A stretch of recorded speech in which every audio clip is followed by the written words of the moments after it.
할렐루야, 새아침 청취자 여러분을 주님의 말씀으로 축복합니다.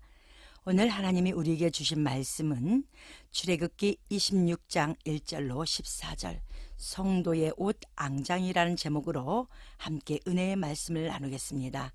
하나님 말씀은 너는 성막을 만들되 앙장 10폭을 가늘게 꼰 배실과 정색, 자색, 홍색 실로 그룹을 공교히 수놓아 만들지니 매 폭의 장은 28규빗, 광은 4규빗으로 각 폭의 장단을 갖게 하고 그 앙장 5폭을 서로 연하며 다른 5폭도 서로 연하고 그 앙장에 연락할 말폭가에 청색골을 만들며 다른 연락할 말폭가에도 그와 같이 하고 앙장 말폭가에 고 50을 달며 다른 앙장 말폭가에도 고 50을 달고 그 고도를 서로 대하게 하고 금 갈고리 50을 만들고 그 갈고리로 앙장을 연합하여 한 성막을 이룰지며 그 성막을 덮는 막 곧 앙장을 염소털로 만들되 11폭을 만들지며 각 폭의 장은 30규빗, 광은 4규빗으로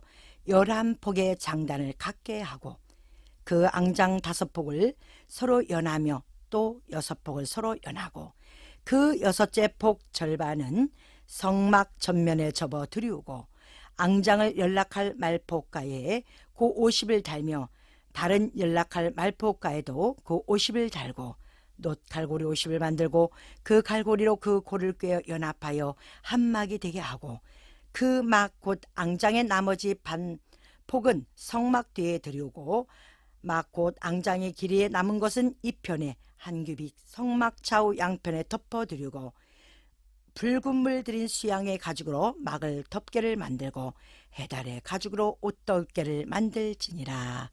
아멘. 그리스도인들이 예수 신랑을 만나기 위해서는 신부 단장을 해야 합니다. 그 신부 단장은 먼저 목욕을 깨끗이 하고 주님이 주신 거룩한 옷 세마포를 입어야만이 신랑 앞에 설 수 있습니다. 이 준비가 되어야 완성된 성전이 될 수 있으며 모든 성도들은 주님 오실 때까지 자신의 성전 건축을 위해 믿음의 신앙생활을 달려갑니다. 저는 새아침 모든 청취자들과 함께 8월 한 달 움직이는 성전, 즉 자신이 성막이기에 성막에 대하여 자세히 들어가고자 하며 그중 첫째 오늘의 말씀은 앙장, 즉 옷에 대하여 여러분과 깊이 상고하고자 합니다. 짐승과 사람이 다른 것 중 하나가 옷에 대한 개념입니다. 짐승은 스스로 난 털 종류에 스스로의 몸을 덮고 살지만 사람은 하나님이 주신 신체에 자기에 맞는 옷을 찾아 입습니다. 성경에도 하나님이 우리에게 주신 옷이 있고 그것을 영적 옷이라 하고 스스로 만들거나 선택하여 입은 옷들이 있습니다. 사람이 입는 옷들 중에도 자기의 신분을 옷이라고도 비유하기도 합니다. 우리는 오늘 하나님이 주신 옷에 대하여 상고하고자 하며 그 첫 옷은 죄에 도망친 우리에게 가죽옷을 입히셨는데 그 가죽옷은 그리스도의 육체요 마지막 옷은 죽으시며 남기신 세마포를 주시는데 세마포는 그리스도의 육체를 통하여 나오는 행실 즉 율법을 통하여 나오는 거룩한 행위를 드러내라고 무덤의 세마포를 우리에게 남기신 것입니다. 결국 천국 입성의 성도들의 옷은 세마포입니다. 성막은 움직이는 성전입니다. 즉 자신이 하나님의 몸된 성전이 되어야 하며 보이는 솔로몬 성전에 들어가는 예배법에 들어갈 수가 있습니다. 그 움직이는 성전의 앙장 즉 덮개 옷은 어떠한 방식으로 준비해야 하는지를 하나님은 모세를 통하여 기록하고 계십니다.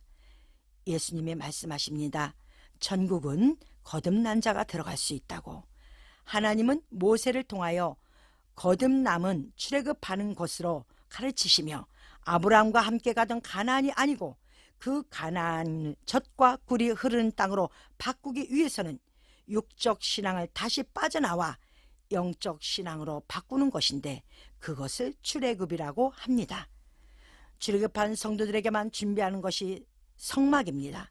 이것은 매우 중요하며 가나안 땅에서 나오지 못한 아브라함의 자손들은 결국 하나님의 성막의 앙장 즉 옷에 대한 것을 드러내지 아니하였기에 후에 나와서 다시 젖과 꿀이 흐르는 가나안 땅에 들어간 아브라함 후손에게 내어 쫓김을 받게 됩니다.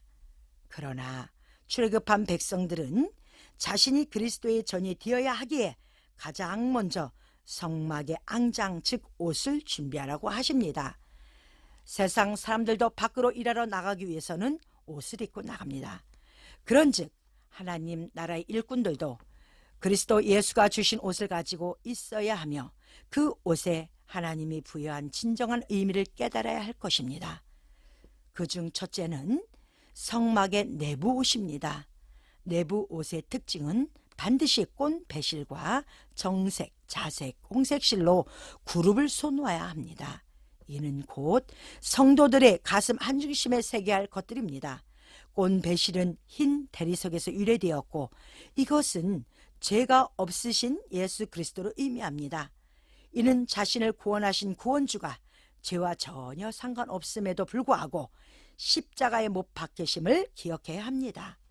정색실은 신이신 예수님을 고백합니다. 신이시며 인성으로 오신 예수님, 홍색실은 붉은 보혈로 우리를 구원하심을 고백해야 합니다. 예수님의 십자가 피가 없었다면 우리는 죄에서 해방될 수 없을 것입니다. 자색실은 온 땅의 왕으로 오신 예수 그리스도를 인정하고 고백해야 합니다. 위에 네 가지 본질의 옷을 반드시 성도는 가슴속 옷으로 입어야 합니다. 둘째는 염소털 앙장 즉 염소털 옷입니다. 자신의 가슴 한복판에 구원의 주 예수님의 옷을 입었다면 다음은 자신이 염소임을 인정해야 합니다. 염소털이란 히브리어로 에제 즉 강하게 하다, 강해지다라는 뜻을 지니고 있습니다. 이것은 나의 나됨은 그리스도로 말미암아 강해져야 한다는 것입니다. 남을 찝었던 염소 같은 자신이 부스러지고 가루가 되므로 주의 것으로 강하게 되어 세상을 이기신 주님처럼 세상을 이기라고 말씀하십니다. 셋째는 붉은 수양의 가죽입니다. 성경의 모든 수양은 그리스도를 의미하며 가죽은 예수 그리스도 육체를 의미합니다.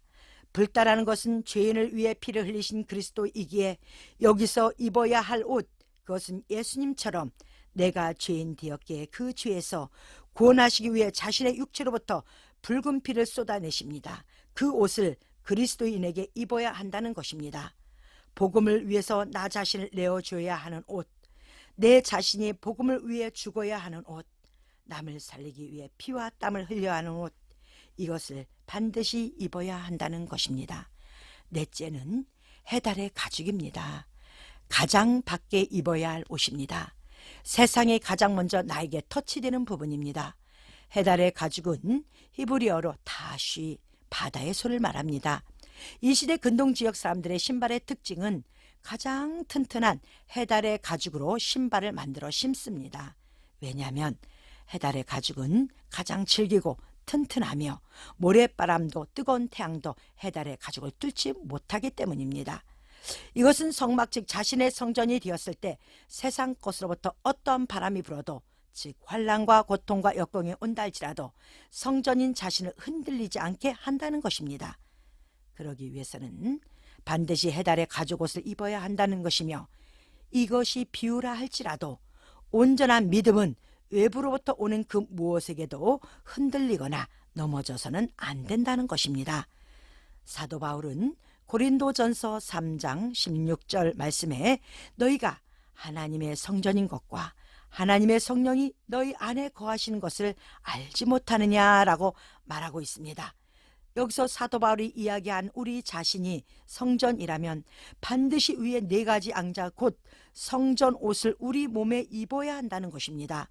스스로가 내 몸이 성전이라고 이야기한다고 되는 것이 아니라 최소한 자신이 하나님의 성전이 이루어지기 위해서는 전사를 통한 흰색, 청색, 자색, 홍색의 옷을 속옷으로 입고 그 위에 염소털옷, 수양의 가죽옷, 해달의 가죽옷을 정확히 갖추었을 때 우리 자신이 성전이 되는 것입니다. 만약 이것이 아니라면 세상 사람들도 누구나 다 성전이라 이야기할 것입니다. 이단이 생기는 이유가 여기 있는 것입니다. 아버지의 뜻, 즉 성령을 받지 못하니 구체적 안을 가지고 있지 못하는 것입니다. 하나님의 답을 찾아 성전으로 자신을 만들어야 합니다. 새아침 청취자 여러분, 여러분 자신이 성전이 되어야 오늘도 주님의 능력으로 세상을 이길 수 있는 성도가 될 수 있습니다. 세상을 이겨야만이 여러분의 열매가 오늘 삶 속에 나타나는 것입니다.